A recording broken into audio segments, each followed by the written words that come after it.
Hello everyone, welcome to Standard Biology. So in this video, I am going to discuss about fluorescence resonance energy transfer process.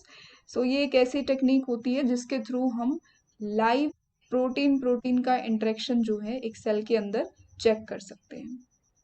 ठीक है, क्या होता है इस technique में? पहले डेफिनेशन देख लेते हैं एक बार फ्रेट की।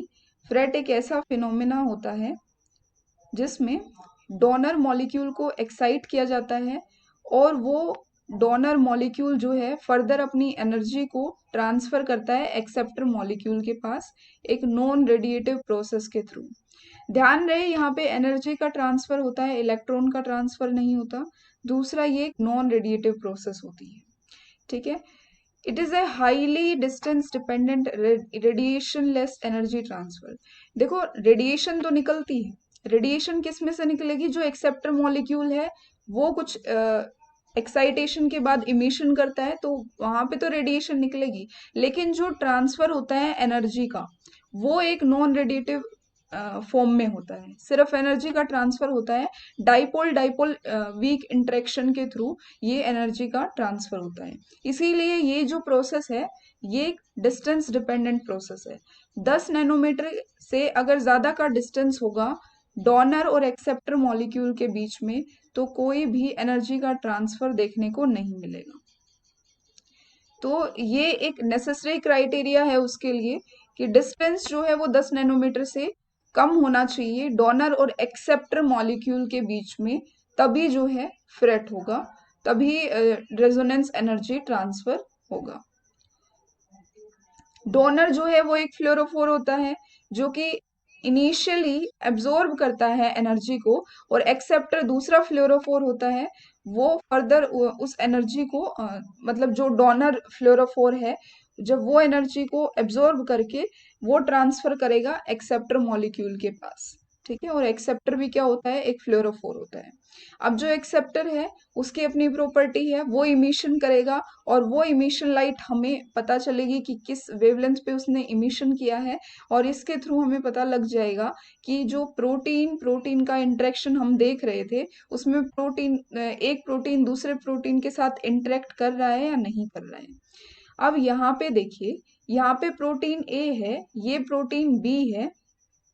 हमने दोनों प्रोटीन्स को अलग अलग फ्लोरोफोर से कंजुगेट करा दिया।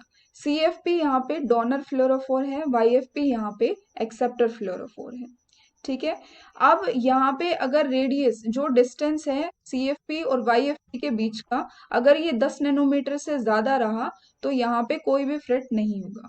तो इस प्रोसेस में क्या होगा, CFP पे जब हमने एक्साइटेशन लाइट डाली, ठीक है, साइनन लाइट हमने डाली 430 नैनोमीटर पे, तो अगर ये YFP जो है इसका डिस्टेंस 10 नैनोमीटर से ज्यादा हुआ CFP से, ठीक है, तो एनर्जी का ट्रांसफर नहीं होगा और ये इमिशन जो है अब रेडिएशन की फॉर्म में हो जाएगा।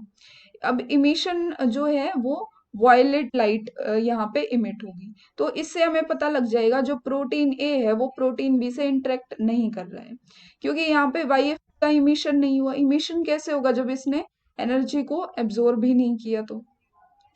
लेकिन अगर प्रोटीन ए प्रोटीन बी से इंटरेक्ट कर रहा है तो CFP को जब हम एक्साइट करवाएंगे तो वो अपनी एनर्जी को YFP के पास ट्रांसफर कर देता है। अब YFP जो है उसके पास एनर्जी आ गई, उसने एनर्जी को एब्जॉर्ब कर लिया। अब YFP भी एक फ्लोरोफोर है तो ये जो है फ्लोरेसेंस करेगा, ये भी रेडिएशन इमिट करेगा और वो रेडिएशन जो है वो येलो लाइट होगी जो कि 5 to 5 नैनोमीटर पे होती है। ठीक है, तो इस चीज के थ्रू हमें पता लग जाएगा, YFP और CFP जो फ्रेट करेंगे उसके थ्रू हमें पता लग जाएगा कि प्रोटीन ए है वो प्रोटीन बी के साथ इंटरेक्ट कर रहा है या नहीं कर रहा है। ठीक है, फ्रेट होने के लिए दो क्राइटेरिया फुलफिल होने बहुत ज्यादा जरूरी है। पहली चीज तो इन दोनों के बीच का डिस्टेंस, अगर डिस्टेंस जो है वो 10 नैनोमीटर से कम हुआ तो ही जो है फ्रेट होगा, ज्यादा हुआ तो फ्रेट नहीं होगा। दूसरी चीज, दूसरा क्राइटेरिया क्या फुलफिल होना जरूरी है, इनका स्पेक्ट्रम ओवरलैप होना जरूरी है। मतलब डोनर ने जो एनर्जी को एमिट किया वो एक्सेप्टर की एक्साइटेशन के लिए होनी चाहिए, मतलब उतनी एनर्जी होनी चाहिए जो कि एक्सेप्टर को एक्साइट कर सके। डोनर और एक्सेप्टर मॉलिक्यूल के बीच में अगर ये एनर्जी गैप हुआ जैसा यहाँ पे देखने को मिल रहा है, इसका मतलब वहां पे क्या फ्रेट नहीं होगा।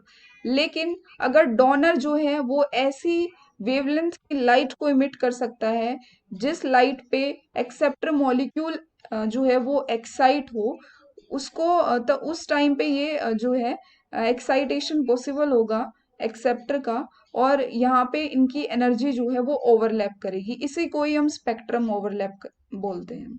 स्पेक्ट्रम ओवरलैप का मतलब क्या है कि डोनर इमिशन जो है वो वेवलेंथ इक्वल होनी चाहिए एक्सेप्टर एक्साइटेशन की वेवलेंथ की। ठीक है, अब एप्लीकेशन क्या है फ्रेट की। जो फ्रेट है इसको प्रोटीन प्रोटीन इंटरेक्शन के लिए यूज किया जाता है। अगर एक लिविंग सेल में हमें फॉर एग्जांपल दो प्रोटीन्स है, जैसे कि KIP प्रोटीन है, RLK प्रोटीन है, अगर इन दोनों ये दोनों प्रोटीन इंटरेक्ट कर रहे हैं सेल के अंदर या नहीं कर रहे हैं, हमें ये चेक करना है, तो हम फ्रेट का यूज करेंगे। फ्रेट जो है वो न्यूक्लिक एसिड एनीलिंग के लिए भी यूज किया जा सकता है।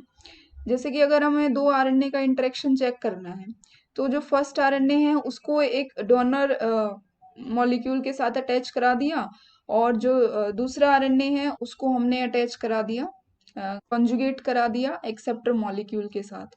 तो वहां पे फ्रेट होगा तो इंटरेक्शन हो रहा है, अगर नहीं फ्रेट होगा तो इंटरेक्शन नहीं हो रहा है। तो ये थी आज की वीडियो। आई होप आप लोगों को समझ आई होगी।